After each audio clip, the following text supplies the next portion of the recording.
እንግዲህ ቅዱስ ጳውሎስ ምክሩን ሲጀምር ምን ይላል? ፍቅራችሁ ያለ ግብዝነት ይሁን ይላል። ይህ የመጀመሪያው የቅድስና ሕይወት ነው ወገኖች።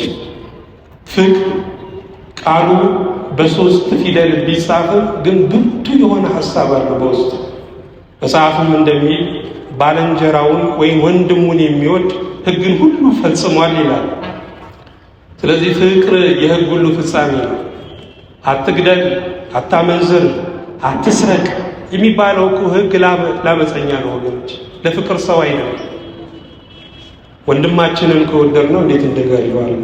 ወንድማችንን ከወደድነው እንዴት እንሰርቀዋለን? በትዳሩ ላይ እንዴት እናምጻለን? ለዛ ነው ፍቅር የሕግ ሁሉ ፍጻሜ የተባለው። ይሄ ብቻ አይደለም። ኃያል ልዑልን ከመንበሩ የሳበው በመስቀል ላይ ያዋለው እስከ ሞት ድረስ ያደረሰው ምንድነው ከተባለ ፍቅር ነው።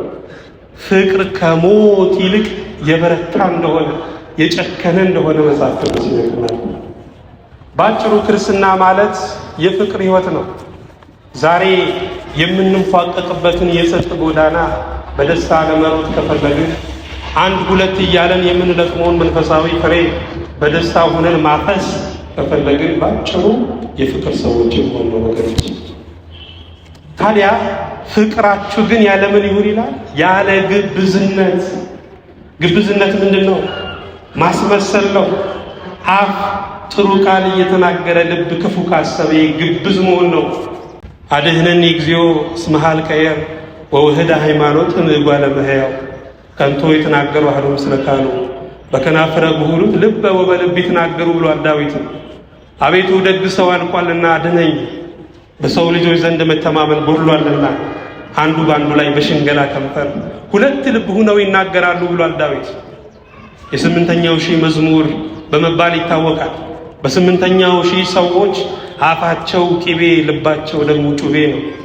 ወደድኩ ይላል ጥላቻን ለብሶ፣ አፈቀርኩ ይላል ወረትን ታቅፎ።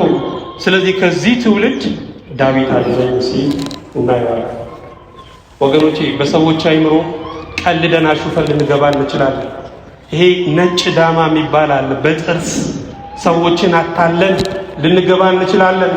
እግዚአብሔር ግን ጥርስ የሸፈነውን ልብ የሚያውቅ አምላክ፣ የሰው ሁሉ ልብ እንደ አደባባይ የሚታይለት ጌታ ነው።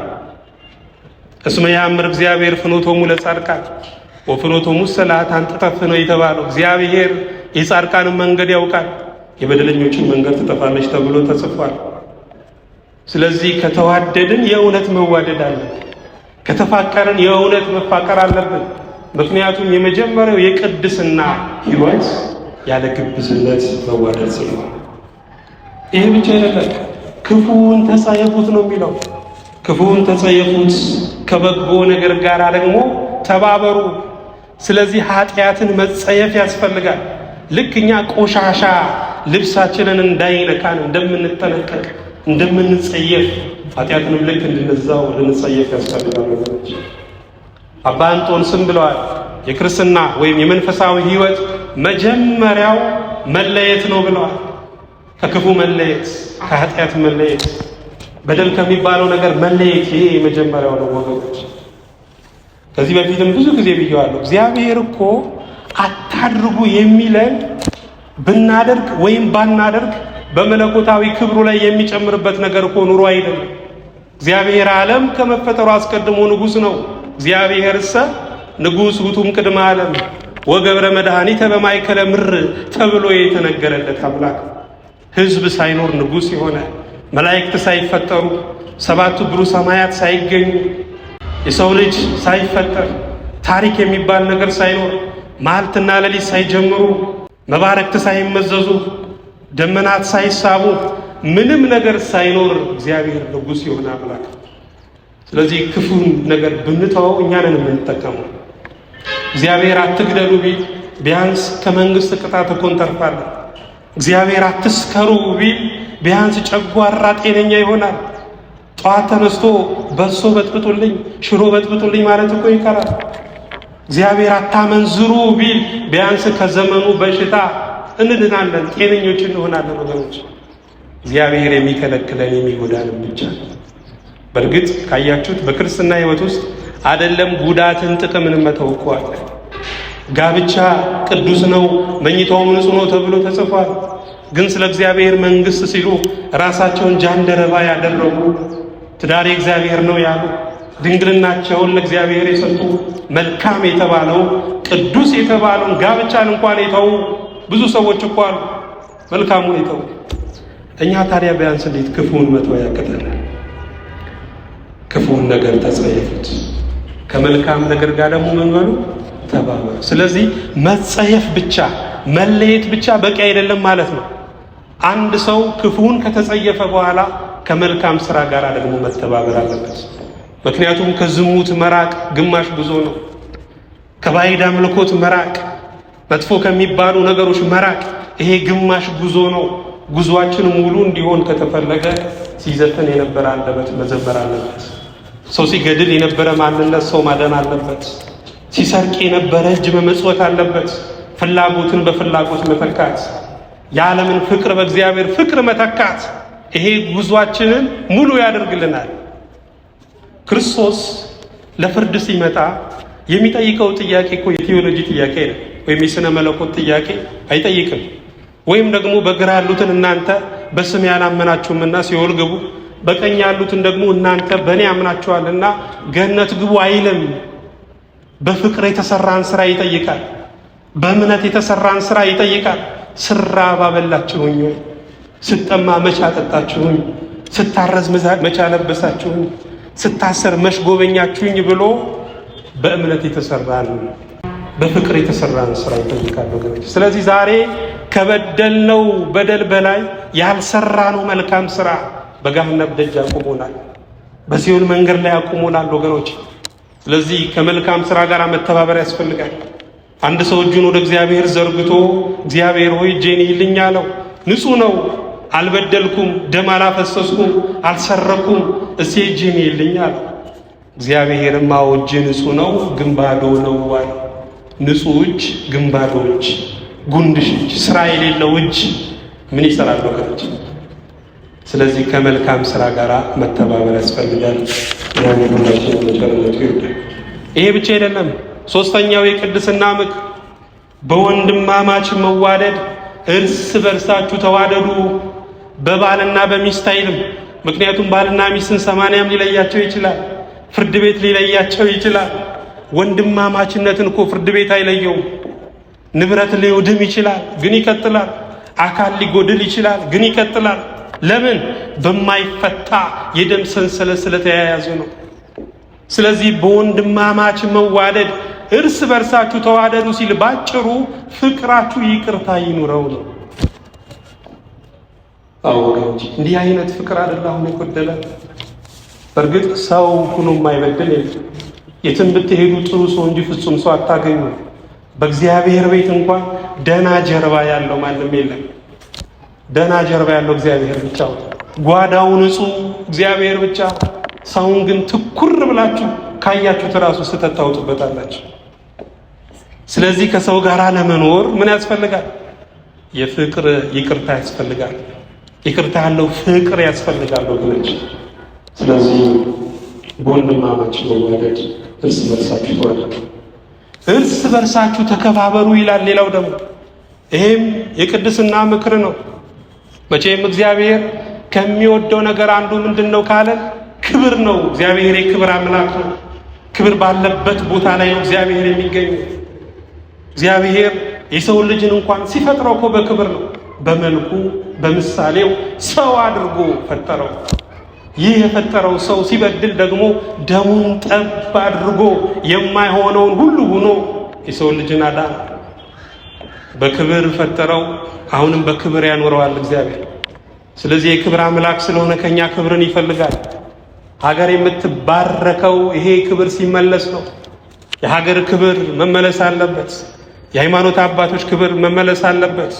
የትዳር ክብር፣ የልጆች ክብር፣ የትምህርት የሥራ ክብር መመለስ አለበት።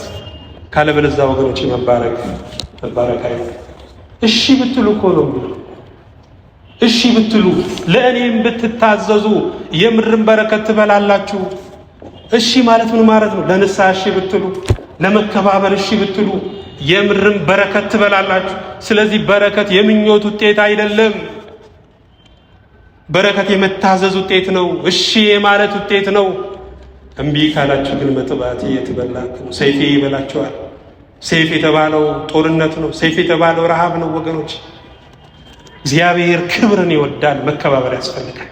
ዛሬ ማን ነው የሽማግሌን ገጽ የሚያከብረው? ሽበትን የሚያከብረው ዛሬ ማን ነው? ወገኖች መጽሐፍ ቅዱስ ስታነቡ በጣም ደስ የሚለኝ ቃል አለ። እግዚአብሔር ትልቅ ነው ማንንም አይነቅም ተብሎ ተጽፏል። የዓለም የትልቅነት መገለጫ ምንድነው ካለን መናቅ ነው። የተማረው ያልተማረውን ይንቀዋል። ሀብታሙ ድሃውን ይንቀዋል። ጤነኛው በሽተኛውን ይንቀዋል። የዓለም የትልቅነት መገለጫ መናቅ ነው። እግዚአብሔር ግን ትልቅ ነው ማንንም አይነቅም ይላል። ምክንያቱም የእግዚአብሔር የባህሪ መገለጫ ለመናቅ ስለሆነ እኛ እኮ 300 ካሬ 400 ካሬ መሬት ይዘን ነው የምንነቀው። የሰማይና የምድር ጌታ ሆኖ እግዚአብሔር አልናቀም። በመጽሐፍ ቅዱስ ላይም ስታገኙት ከኃጢአተኞች ጋር፣ ከአመንዝሮች ጋር፣ ከቀራጮች ጋር በመጨረሻም ሲሰቀል በሁለት ወንበዴዎች መካከል ነው የተሰቀለው። ለምን? ስለማይንቅ። ወንበዴ ከዚህ በፊት ነግሬያቸዋለሁ። ብር ብቻ ገንዘብ ብቻ የሚሰርቅ አይደለም፣ ገሎ የሚሰርቅ ነው። ነፍስንም የሚሰርቅ ነው። ክርስቶስ ግን ነፍስ አስመላሹ ክርስቶስ በሁለት ወንበዴዎች መካከል ተሰቅሎ ታዩታላችሁ። የመንታ እናት ተንጋላ ትሞት ይባላል። የመንቶች እናት ክርስቶስ ለሕዝብና ለአሕዛብ ብሎ በመስቀል ላይ ተንጋሎ ታዩታላችሁ። ለምን? ስለማይንቅ ነው ወገኖች። በሌላም ቦታ በዚህ በማቴዎስ ወንጌል ምዕራፍ 18 ቁጥር 10 ላይ ከነዚህ ከትናናሾቹ አንዱን እንዳትንቁ ተጠንቀቁ፣ መላእክቶቻቸው በሰማያት ዘወትር በሰማያት ያለውን የአባቴን ፊት ያያሉ እላችኋለሁና ይላል። ስለዚህ አንድ ሰውንም እንዳንንቅ መጽሐፍ ቅዱስ ያዘናል። ይሄ ጨርቃም ነው ብለን፣ ይሄ ድሃ ነው ብለን፣ ይሄ ያልተማረ ነው ብለን እንዳንንቅ መጽሐፍ ቅዱስ ያዘናል። ለምን? የሚጠብቀው መልአክ ስላለለት። ሁሉም ሰው ጠባቂ መልአክ አለ የሚጸልይለት። ዛሬ ድሃ ቢሆን ነገ ባለጸጋ እንዲሆን፣ ዛሬ ያልተማረ ቢሆን ነገ የተማረ በእውቀት ጎዳና የተመላለሰ እንዲሆን የሚጸልይለት መልአክ ሁሉም ሰው ስላለ ማንንም አትናቁ ይላል ወገኖች። ስለዚህ እንድንከባበር መድኃኔዓለም በቸርነቱ ይርዳን። ይሄ ብቻ አይደለም። ሌላው የቅድስና ሕይወት ለስራ ከመትጋት አትለጉሙ ነው የሚለው። ለስራ ከመትጋት ምክንያቱም እግዚአብሔር አይምሮን የፈጠረው ለስራ ነው ወገኖች። ያለ ስራ የሚኖር አይምሮ ባጭሩ የተበላሸ ነው። መኪናን እንኳን ስናይ መኪና እንዲሄድ ነው አይደለ የሚመረጠው። አንድ መኪና ከተሰራበት ዓላማ ውጪ በአንድ ቦታ ላይ ረጅም ዓመት ሳይንቀሳቀስ ከቆመ በቀላሉ ይበላሻል። የሰውም አይምሮ ልክ እንደዛ ነው ወገኖች። በስራ መንቀሳቀስ አለበት። በማንበብ በእውቀት መንቀሳቀስ አለበት። ካለበለዚያ ይሞታል። ይሄ ብቻ አይደለም። ስራ የሌለው አይምሮ የሰይጣን ወርክሾፕ ነው ይባላል። ቤተ ሙከራ። ሔዋን እኮ ቀድማ የወደቀችው ለምን ይመስላችኋል? ወይ በገነት መካከል ሆና ገነትን አልኮተኮተች፣ ወይ አልጸለየች። ዝም ብላ በለሱን ስታይ ያኔ በሰይጣን ተታላ ወደቀች ወገኖች። አዎ እኛም ስራ የማንሰራ ከሆነ በአይምሯችን አደባባይ ላይ ሰይጣን ብዙ ነገሮችን ያሳልፋል። ያኔ መሳብ ይመጣል። መሳብ ደግሞ መታለልን ያመጣል። መታለል ደግሞ መውደቅን ያመጣል ወገኖች። ስለዚህ መስራት አለብን። መስራትን የማይወድ አይብላ ተብሎ ተጽፏል ወገኖች። ስለዚህ ለስራ ከመትጋት አትለጉሙ ይላል። በመንፈስ የምትቃጠሉ ሁኑ። ደስ የሚል ቃል። በመንፈስ የምትቃጠሉ ሁኑ ምን ማለት ነው? እግዚአብሔርን ከልባችሁ ሁናችሁ በሚንተገተግ ልብ እግዚአብሔርን አምልኩ ማለት ነው ወገኖቼ። በመንፈሳዊ ሕይወት ስሜታዊ መሆን ነው ክልክል እንጂ እግዚአብሔርን በስሜት ማምለክ ተፈቅዷል። ለዛ ሆኖ ዳዊት ጸሎቴን እንደ ዕጣን ተቀበልልኝ ይላል። እንደምን? እንደ ዕጣን ተቀበልልኝ። ምክንያቱም ዕጣን የሚጨሰው በእሳት ነው። በእሳት ሲጠበስ ነው። ያኔ ወደ ሰማይ ያደርጋልታል። ጸሎታችንም ቅድመ እግዚአብሔር የሚደርሰው በእሳት በተቃጠለ በክርስቶስ ፍቅር በተቃጠለ ልብ ስንጸልይ ነው ወገኖች። ለምንድነው የምንዘምረው?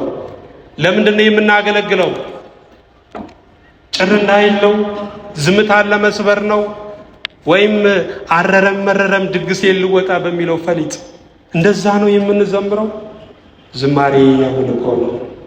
ቃል እግዚአብሔርን መናገር መስማትም አምልኮ ነው ወገኖች።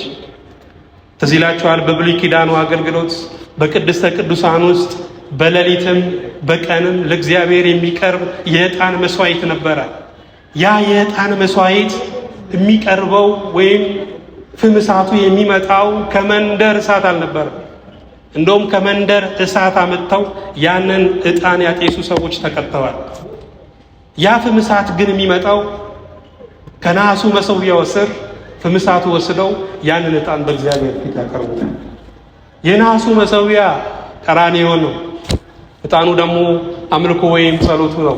ፍም እሳቱ ግን የክርስቶስ ፍቅር ነው ወገኖች፣ ወይም ደግሞ ስለኛ የተከፈለው ውድ ዋጋ ነው።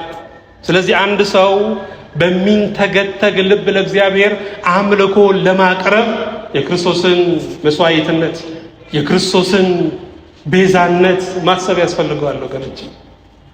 የመንደሩ እሳት ግን የአምልኮ ቄንጥ ነው፣ የአምልኮ ስታይል ነው ወገኖች። እግዚአብሔር ዘመናዊ አምላክ አይደለም።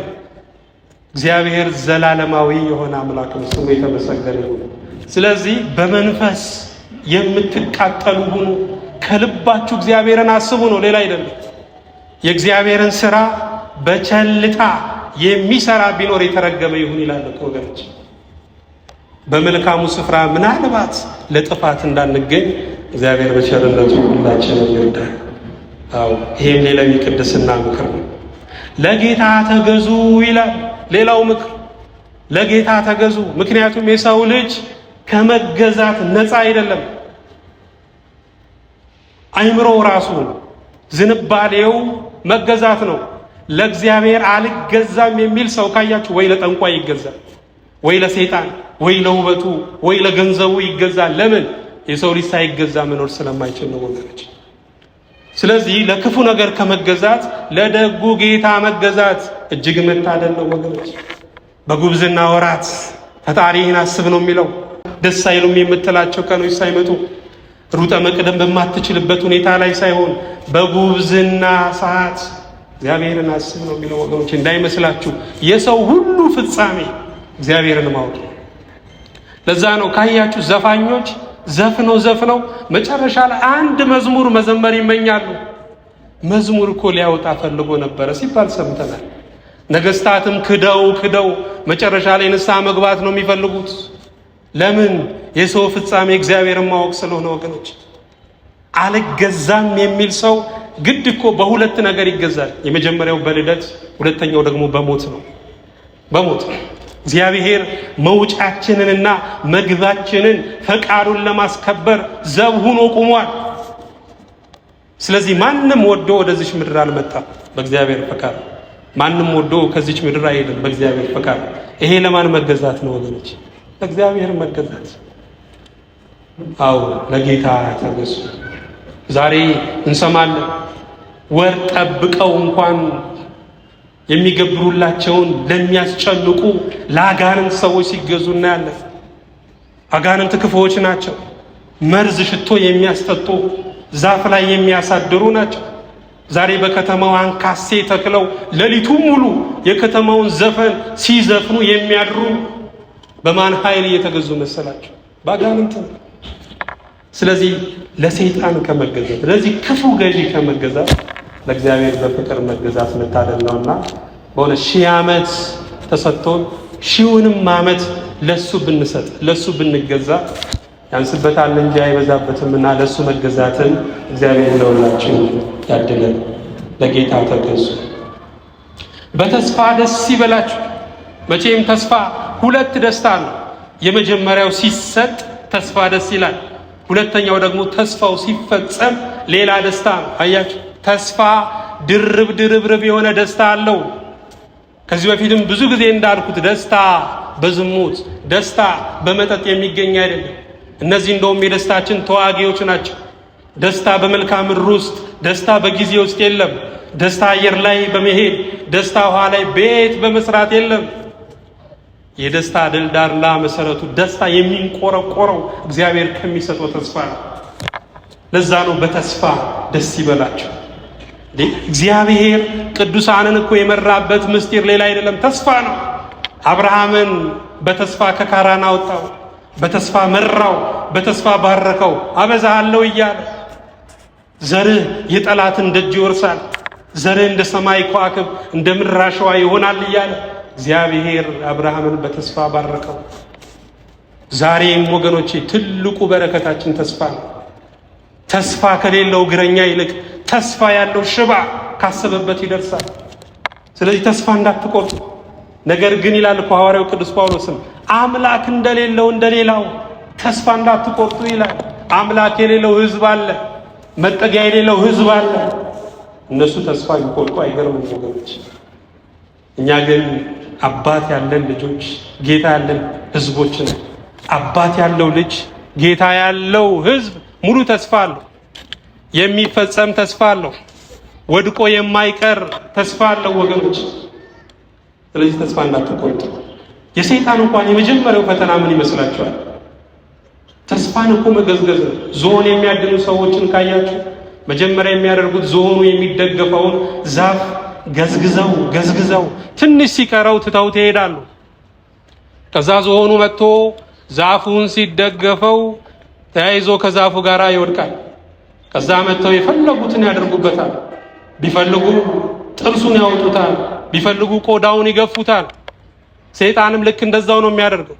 ተስፋችንን ገዝግዞ ትንሽ ሲቀረው ትቶን ይሄዳል። ያኔ ማንም ሳይገፋን ራሳችን እንወድቃለን ወገኖች። ስለዚህ ያላገጥንበትን ያህል እንዳያላግጥብን፣ ያሾፍንበትን ያህል እንዳያሾፍብን ወገኖች የተስፋ መቁረጥን፣ ቀቢጸ ተስፋን ማስወገድ ያስፈልጋል። በተስፋ ምን ይበላችሁ? በተስፋ ደስ ይበላችሁ። ይሄ ብቻ አይደለም። ሌላው የቅድስና ምክር በመከራ ታገሱ ነው የሚለው። አው መቼም በምድር ላይ እስካለን ድረስ መከራ አለ። በምድር እስካላችሁ ምን አለባችሁ ይላል? መከራ አለባችሁ። የምንኖረው ገነት ውስጥ አይደለም። የምንኖረው ቤተ መንግስት ውስጥ አይደለም። መንግስተ ሰማያት ውስጥ አይደለም። የምንኖረው ብዙ ውጣ ውረድ ባለባት በቆሰለችው በደማችው ዓለም ላይ ነው የምንኖረው። ስለዚህ በዚህ ዓለም እስካለን ድረስ ምን አለ ማለት ነው? መከራ ወይም ፈተና አለ። ስለዚህ በመከራ ምን በሉ? ታገሱ። አንዳንድ በውጪ የምትሰሙት ትምህርት አለ። ክርስቲያን ከሆናችሁ መከራ አይደርስባችሁም፣ ክርስቲያን ከሆናችሁ በፈተና ውስጥ አታልፉም፣ አትራቡም፣ አትጠሙም፣ አትታሰሩም የሚል እንዲህ አይነት ትምህርት የሚያስተምሩ ሰዎች አሉ። እግዚአብሔር በእኔ ብታምኑ ችግር አይደርስባችሁም ብሎ ተስፋ አልሰጠም። እንዲህ አይነትም ኪዳን አልገባም ወገኖች። ግን አንድ ቃል ኪዳን ገብቷል። በመንፈሳዊ በረከት በሰማያዊ ስፍራ ተባርካችኋል ተብሎ ተጽፏል። አው የምድሩ ኑሮ ሊሆንም ላይሆንም ይችላል፣ ሊሳካም ላይሳካም ይችላል። የሰማዩ ተስፋ ግን የተረጋገጠ ነው። መንግስተ ሰማያት ግን የተረጋገጠ ነው ወገኖች። ስለዚህ ቆሎም እየበላን እግዚአብሔርን ልናመልከው እንችላለን። እያነባን በበሽታ ተነክሰን በመከራ አለንጋ እየተገረፍን እግዚአብሔርን ልናመልከው እንችላለን ወገኖች። ያለ መከራ መኖር የጽድቅ ምልክት አይደለም።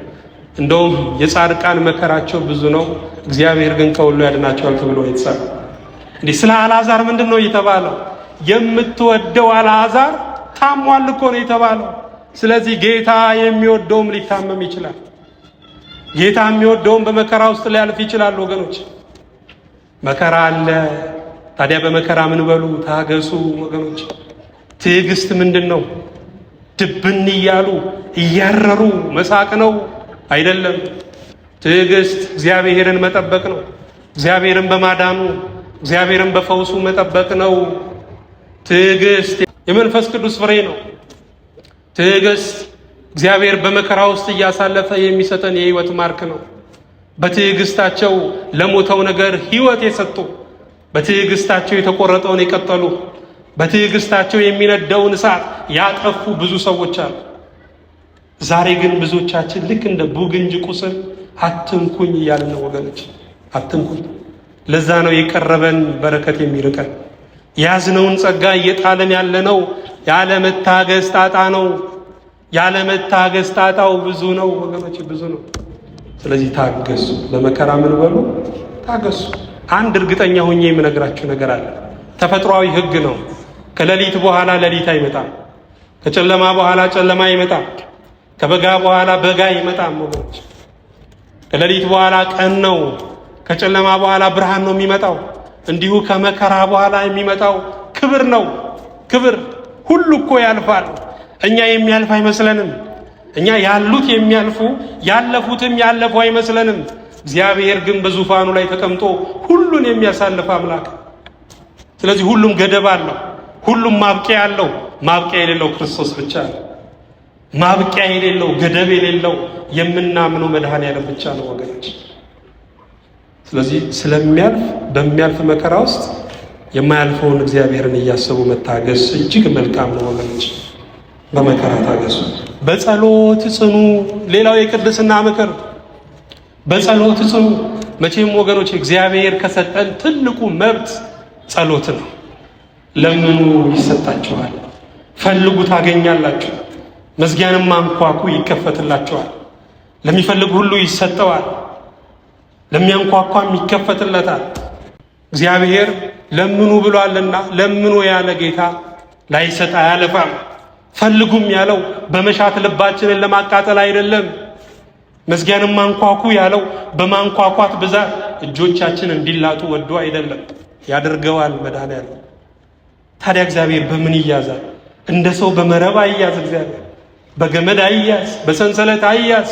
እሱ እሳት ነው። ልብሱ እሳት፣ ፊቱ እሳት፣ ቀሚሱ እሳት፣ ዙፋኑ እሳት ነው። የእግዚአብሔር መያዣው ምንድነው ካላችሁ ቃሉ ነው። ቃሉ ኪዳኑ ነው። ለምኑ ይሰጣችኋል ብሏል። በሌላም ቦታ አንድ ቃል አለ። ቃሎቼ በእናንተ ቢኖሩ ይላል የዮሐንስ ወንጌል ምዕራፍ 15 ከቁጥር 5 ጀምሮ። ቃሎቼ በእናንተ ቢኖሩ የምትወዱትን ለምኑ ይሰጣችኋል። አስቀድሞ ግን ምን አለ? ቃሎቼ በእናንተ ቢኖሩ። ምክንያቱም የእግዚአብሔር ቃል በልቡ የሞላለት ሰው ጸሎቱ ከእግዚአብሔር ቃል ጋር የሚጋጭ አይደለም። ስንት እኮ የማይጠቅመውን ነው የሚለምነው። ስንቱ ማርያም ባውፍልያ ስለ ልጆቿ ምን ብላን የለመነች? በኢየሩሳሌም ስትነግስ አንደኛው በቀኝህ አንደኛው በግራ ከአንተ ጋር እንዲነግሱ እለምናለሁ አለች። የማቴዎስ ወንጌል ምዕራፍ 20 ላይ ጌታ ምን አለ? እውነት እውነት እላችኋለሁ የምትለምኑትን አታውቁ። ምክንያቱም ክርስቶስ በኢየሩሳሌም የሚነግሰው በምን ላይ ነው? በመስቀል ላይ። እቺ ሴት ደግሞ ሳታውቅ ልጆቿን ለሞት ነው የለመነችው። ጸሎቷን ሰምቷት ቢሆን ኑሮ ማርያም ባውፍልያንን አርብ ነበረ ማየት። የማርያም ልጅ ክርስቶስ ጉድ ሰራኝ ብላ አመድ ነስንሳ ዶንያ ለብሳ ውኡትል ነበረ ወገኖች። እግዚአብሔር ግን በፈቃዱ ጸሎትን እያረመ የሚሰማ አምላክ ስሙ የተመሰገነ ይሁን። ስንቱ ብርሃንን እያየ እሳትን ለምኗል። ስለዚህ ጸሎት ትልቅ የተሰጠን ዕድል ነው። ግን ጸሎት ምን ይፈልጋል? ትዕግስት ይፈልጋል። ትዕግስት የሉቃስ ወንጌል ምዕራፍ 18ን ስታነቡ ስለ ጸሎት በምሳሌ ክርስቶስ ይናገርና በመጨረሻ ላይ ግን አንድ የሚለው ነገር አለ። የሰው ልጅ ይላል ለፍርድ ሲመጣ በምድር ላይ እምነት ያገኝ ይሆንን? ምን አይነት እምነት? አንድ ሰው ጸልዮ የጸሎቱን ፍሬ እስኪቀበል ድረስ የሚታገስ የትዕግስት እምነት ያገኝ ይሆንን ማለት ነው ወገኖች። ስለዚህ ጸልዩ። ከጸለያችሁ በኋላ ግን የጸሎታችሁን ፍሬ እስክትቀበሉ ታገሱ። እግዚአብሔር የአንድ ዓመትን አይደለም የወርን አይደለም የሺህ ዘመናትን ጸሎት የሚመልስ አምላክ። ለአዳም እኮ የ5500 ዘመን ጸሎት ነው የመለሰው። ለሙሴ የ1500 ዓመት ጸሎትን በደብረ ታቦር መልሷል። ወገኖቼ ጸሎት ዘር ነው። ስለዚህ ዘር ከሆነ ጸሎት የመኸር ጊዜ አለው፣ ያጨዳ ጊዜ አለው። ግን እንደ ገበሬ መታገስ ያስፈልጋል። ገበሬ ዛሬውኑ ዛርቶ ዛሬውኑ ይብቀል አይደል ማለት ይዘራል፣ እስኪ በቀል ደግሞ ይጠብቃል። የጸለያችሁ ጸሎት በእናንተ ጊዜ ባይደርስም በልጆቻችሁ ጊዜ ግን ይደርሳል። መድረሱ አይቀርም። ስለዚህ ዝም ብሎ መጸለይ መልካም፣ ታግሶ መጸለይ መልካም። ስለዚህ በጸሎት ምን ይባል ጽኑ፣ ቅዱሳንም በሚያስፈልጋቸው እርዱ። ቅዱሳን የተባሉት እዚህ ጋራ የዚህን ዓለም ፈተና ድል አድርገው ወደ ሰማይ የሄዱትን አይደለም። ምክንያቱም እርዱ ይላል። ቅዱሳን የሚለው እዚህ ጋራ ምእመናንን ነው።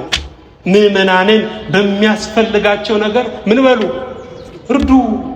ለምን? የመጀመሪያው ከችግራቸው መውጣት ስላለባቸው፣ ሁለተኛው ደግሞ የእግዚአብሔርን ስም ከነቀፋ መሸፈን ስላለብን ነው ወገኖች። እግዚአብሔር እግዚአብሔር እያለ ያው ተቸገረ፣ መድኃኔዓለም መድኃኔዓለም፣ ድንግል ማርያም ድንግል ማርያም እያለ መቼ ከህመም ወጣ፣ መቼ ከችግሩ ወጣ እያሉ አሕዛብ እንዳይሳለቁ፣ አረማውያን እንዳይሳለቁ ቅዱሳንን ምእመናንን መርዳት ያስፈልጋል ወገኖች። ለሰው ሁሉ እኮ ነው የሚለው፣ ለሰው ሁሉ ይልቁንም ደግሞ ይላል፣ ይልቁንም ለቤተ ክርስቲያን ሰዎች በጎን አድርጉ። ለሁለቱም ማድረግ ያስፈልጋል። በተለይ ደግሞ ለቅዱሳን ወይም ለምእመናን የበለጠውን ማድረግ ያስፈልጋል። በእርግጥ ለሰውም ሁሉ ብሏል። ምክንያቱም ሆድ ሃይማኖት የለውም፣ ሆድ ዘር የለውም፣ ሆድ ቋንቋ የለውም። የሆድ ዘሩ ምንድነው ካላችሁ መብል ነው። የሆድ ቋንቋው ምንድነው ካላችሁ የሚበላ የሚጠጣ ነው።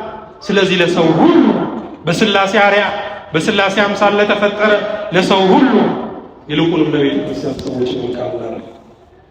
ስለዚህ መልካም አድርጉ ነው፣ የተቸገረውን አስቡ ነው። ቅዱስ ዮሐንስ አፈወርቅም እግዚአብሔርን ማግኘት ትፈልጋለህን? እንግዲያውስ ወደ ድሆች መንደር ሂድ፣ በዛ ተርቦ በዛ ተጠምቶ ታገኘዋለህ። ስለዚህ ለተራበ መብል ስትሰጥ፣ ውሃ ስትሰጥ በዛ ጊዜ እግዚአብሔርን አገኘ ማለት ነው ብሏል ወገኖች። አዎ ደሃን መግፋት እግዚአብሔርን መግፋት ነው። ምስኪኖችን መናቅ እግዚአብሔርን መናቅ ነው። የእግዚአብሔር ባንክ ቤት የት ነው ያለው ካላችሁ የድሆች አፍ ውስጥ የድሆች ሆድ ውስጥ ነው ወገኖች። ስለዚህ በሚያስፈልገው ምእመናንን መርዳት ያስፈልጋል። ይህ ብቻ አይደለም፣ እንግዶችን በመቀበል ትጉ። መቼም ትልቁ የኢትዮጵያውያን ባህል እንግዳን መቀበል ነበር። አጠራሩ ሁሉ አለው የእግዚአብሔር እንግዳ ይባላል። ዛሬ ግን ይሄ ባህል ወደ ሙዚየም የገባ ይመስላል ወገኖች። የምናቀርበው ምክንያት አለ። የመጀመሪያው ቢገለኝስ እንላለን። ግድ የለም ከምናውቃቸው እንጀምር። ሁለተኛው ደግሞ ስስት ነው። እግዚአብሔር ግን ለእንግዶች የሰጠው በጀት አለ። እንግዳ የራሱን ነው በረከት ይዞ የሚመጣው ወገኖች። ስለዚህ እንግዶችን በመቀበል ትጉ። ይህንን በማድረጋቸው እግዚአብሔር እንኳን ሳይቀር የተቀበሉ ቅዱሳንን መላእክት እንኳን ሳይቀር የተቀበሉ ብዙ ቅዱሳን አሉ ወገኖች። ድሮ ኢትዮጵያውያን እንግዳ ሲቀበሉ አብልተው አጠጥተው እግር አጥበው የእግሩን እጣቢ ግቢያቸውን እኮ ይረጩ ነበር። እኛ ከዚህ ማህበረሰብ ከወጣን ቢያንስ ትንሹ እንጥፍጣፊው እንኳን እኮ ሊኖር ያስፈልጋል ወገኖች። እንግዶችን በመቀበሉ የሚያሳድዷችሁን መርቁ እንጂ አትርገሙ። እኛ ብዙ ጊዜ የምንመርቀው መልካም ላደረጉልን ነው፣ ግን ክፉ ላደረጉ መመረቅ ያስፈልጋል። ተራጋሚ ራሱን ደርጋሚ ነው የሚባለው። ያ ችግር ዙሮ መምጣቱ አይቀርም እሱ ጋር። ስለዚህ መመረቅ ያስፈልጋል ወገኖች። መመረቅ፣ ሀገሩን መመረቅ፣ ትዳሩን መመረቅ፣ ትውልዱን መመረቅ ያስፈልጋል። ያኔ ውጤቱ ጥሩ ስለሚሆን አለፍ አለፍ እያልን ነው። ደስ ከሚላቸው ጋር ደስ ይበላቸው፣ ከሚያለቅሱም ጋር አልቅሱ። ስለዚህ መካፈል ያስፈልጋል። ሀዘንንም ደስታንም መካፈል ያስፈልጋል። በእርግጥ በሀገራችን ብታለቅሱ ከበው የሚያላቅሱ ከበው የሚያስተዛዝኑ ብዙ ሰዎች አሉ። ችግር የለብንም። ችግሩ የደስታ ቀን ነው። የደስታ ቀን ግን አንገኝም። የደስታ ተካፋይ ግን አንሆንም። ለምን? ባጭሩ ስለምንቀና። የማንቀና ከሆነ በደስታ በሐዘንም ጊዜ እንገኛለን ወገኖች። ስለዚህ ከሚያለቅሱ ጋር አልቅሱ፣ ደስ ከሚላቸው ጋር ደስ ይበላቸው። እርስ በርሳችሁ በአንድ ሐሳብ ተስማሙ። አንድ ሐሳብ ያስፈልጋል፣ በተለይ በአሁን ዘመን።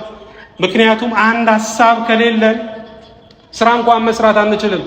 እንኳን በመልካሞቹ ማህበር በክፉዎቹ እንኳን ማህበር ሐሳባችን አንድ ካልሆነ ስራው አይሰራም። የባቢሎን ህንፃ ከመሰራት የቆመው ለምን ይመስላችሁ? ስላልተስማሙ ስላልተግባቡ። እንደውም አንድ አባት ምን ብለዋል? መግባባት ማለት የኔ ልብ በወንድሜ ልብ ውስጥ ሲገባ፣ የወንድሜ ልብ በእኔ ልብ ውስጥ ሲገባ ያኔ መግባባት ይባላል ብለዋል። እውነት ነው።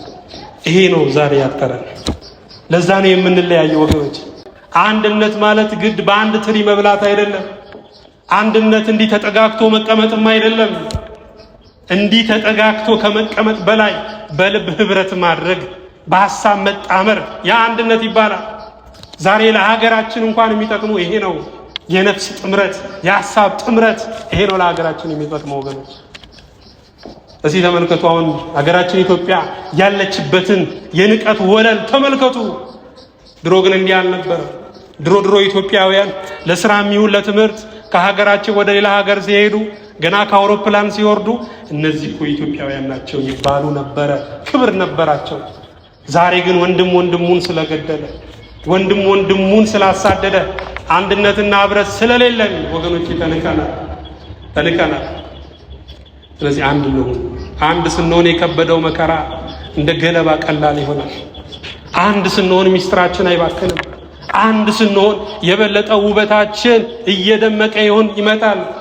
አንድ ስንሆን ለሌሎችም እናስፈራ እንሆናለን ወገኖች። የምንለያይ ከሆነ ግን የሚጎበኙንን ሰዎች እንኳን እናጣለን። እርስ በርሳችሁ በአንድ ሐሳብ ተስማሙ። የትዕቢት ነገር አታስቡ፣ ነገር ግን የትህትናን ነገር ለመስራት ትጉ። ልባሞች የሆናችሁ አይምሰላችሁ። ትዕቢትም ትህትናም የምንድን ነው ካላችሁ የልብ ነው። ትዕቢትም የልብ ተራራ ነው። ትህትናም የልብ ገንዘብ ነው። ለዛ ነው ጌታ እኔ የዋህ በልቤ ትሁት ነኝ ብሏል ወገኖች። ትህትና የአንገት መሰበር አይደለም። ትህትና የወገን መሰበር፣ የጉልበት መሰበር አይደለም። ይህ መገለጫው ሊሆን ይችላል። የትህትና ማረጋገጫው ግን ልብ ነው። ስለዚህ ከልባችን ትሁት ለመሆን ያስፈልጋል ወገኖች።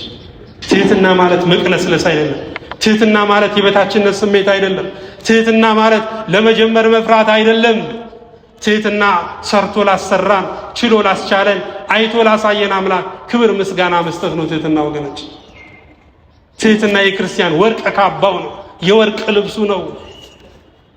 ትሑታን ያድርገን መድኃኔዓለም። ለማንም ስለ ክፉ ፈንታ ክፉን አትመልሱ፣ በሰው ሁሉ ፊት መልካም የሆነውን አስቡ። ሁሉም በእጁ የያዘውን ይወርውር ነው።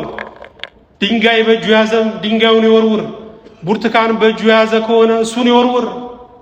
የሱ ድንጋይ ሲያልቅ የኛም ብርቱካን አንስቶ መወርወር ይጀምራል። ክፉን በክፉ አይደለም፣ ክፉን በመልካም ብቻ ነው ማሸነፍ የምንችለው ወገኖች።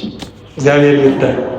ቢቻላችሁ በእናንተ በኩል ከሰው ሁሉ ጋር በሰላም ኑሩ። ቢቻላችሁ ነው የሚለው። በእርግጥ ሁል ጊዜ አይቻልም። ምክንያቱም ሰዎች ባንደርስባቸውም ሊደርሱብን ይችላሉ። ግን ቢቻላችሁ ከሰው ሁሉ ጋር በሰላም ኑሩ። ለሰላማችሁ ዋጋ ስጡ። ሰላም ማለት በንፋስ ፊት እንደተለኮሰ ሻማ ነው። በንፋስ ፊት የተለኮሰ ሻማ ካልተጠነቀቅን ይጠፋል። የሰላምን መንገድ መጠበቅ፣ የሰላምን መንገድ መከተል እጅግ መልካም ነው ወገኖች። ሰላሜን እተውላችኋለሁ፣ ሰላሜንም እሰጣችኋለሁ። ግን አለ እኔ የምሰጣችሁ ሰላም ዓለም እንደሚሰጣችሁ አይደለም አለ። ዓለም ሰላም የሚለው ቦምብ ሳይፈነዳ ካደረ፣ ጥይት ሳይተኮስ ካደረ ነው ዓለም ሰላም የሚለው። የአካባቢን ጸጥታ፣ የውጭን ጸጥታ ዓለም ሰላም ይላል። እግዚአብሔር ግን በተረበሸ ከተማ ውስጥ እየኖርን የልብ እርጋታ፣ የልብ ረፍት ካለን እግዚአብሔር ይህንን ሰላም ይለዋል። ስለዚህ እግዚአብሔር ሰላምን ሰጥቶናል። ሰላምን ደግሞ መጠበቅ ያስፈልጋል። እሱ በቸርነቱ ይርዳል። ተወዳጆች ሆይ ራሳችሁ አትበቀሉ፣ ለቁጣው ፈንታ ስጡ እንጂ በቀል የኔ ነው፣ እኔ ብድራቱን መልሳለሁ ይላል ጌታ ተብሎ ተጽፏል። አትበቀሉ፣ አትፍረዱ። ስትፈርዱ እግዚአብሔርን ዙፋን አልባ ታደርጉታላችሁ። ደግሞ የሰው ፍርድ እንከን አለው። የሰው ፍርድ ጎዶሎ ነው ወገኖች። ፍርዱ ትክክል፣ በፍርዱ እንከን የሌለበት እግዚአብሔር ብቻ። አንድን የሰረቀ ሰው ወይም ደግሞ የበደላችሁን ሰው ይዛችሁ ራሳችሁ ብትበቀሉ፣ ብትደበድቡት እናንተም ወደ እስር ቤት እኮ ልትገቡ ትችላላችሁ። ይህንን ፍርድ የሚሰጠው ማን ነው? ሌላ አካል። እንዲሁ ያስቀየማችሁን ሰዎች እናንተ ራሳችሁ ብትቀጡ እግዚአብሔርን እንደ መካር ነው የሚሆነው። ለምን? ፍርዱ የእግዚአብሔር ስለሆነ ወገኖች። ስለዚህ ለእግዚአብሔር ፍርድን ስጡ። እግዚአብሔር ይፍረደው በሉ። በቃ እግዚአብሔር ይየው በሉ። በእርግጥ ዛሬ እየተናቁ ነው። ፍርድን ለእግዚአብሔር የሚሰጡ ሰዎች እየተናቁ ነው። ግን ከፈራችሁ ፍርድን ለእግዚአብሔር የሚሰጡ ሰዎችን ፍሩ። ይግባይ ለጠቅላይ ችሎት፣ ይግባይ ለፍርድ ቤት ከማለት ይልቅ ይግባይ ለክርስቶስ ከባድ መልስ ያመጣል ወገኖች። ስለዚህ አትበቀሉ። ሁለት ነጥቦችን ልጨምርላችሁና ልጨርስ። ጠላት ግን ቢራባ በለው፣ ቢጠማ አጠጣው። ይህም በማድረግ በራሱ ላይ የእሳት ፍም ትከምራለህ።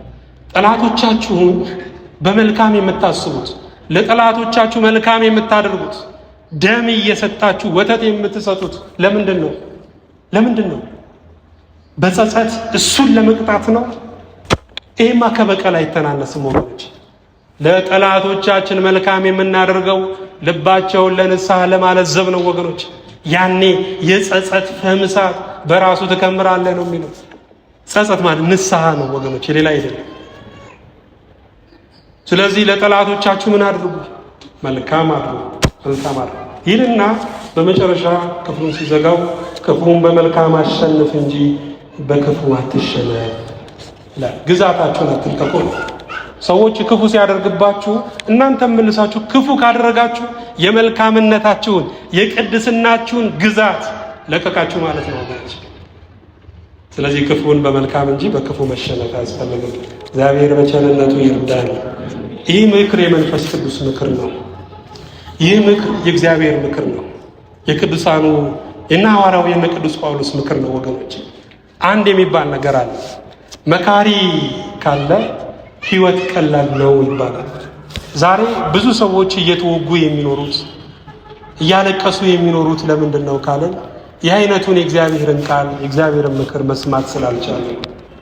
ስለዚህ እኛ ምክሩን ሰምተናል። የሰማነውን ደስ ብሎን ያደመጥነውን ቃል ደግሞ እንድንኖረው እንድንፈጽመው እግዚአብሔር ረድኤቱን ይላክልን። የመከረን ያስተማረን አምላክ እግዚአብሔር የተመሰገነ ይሁን።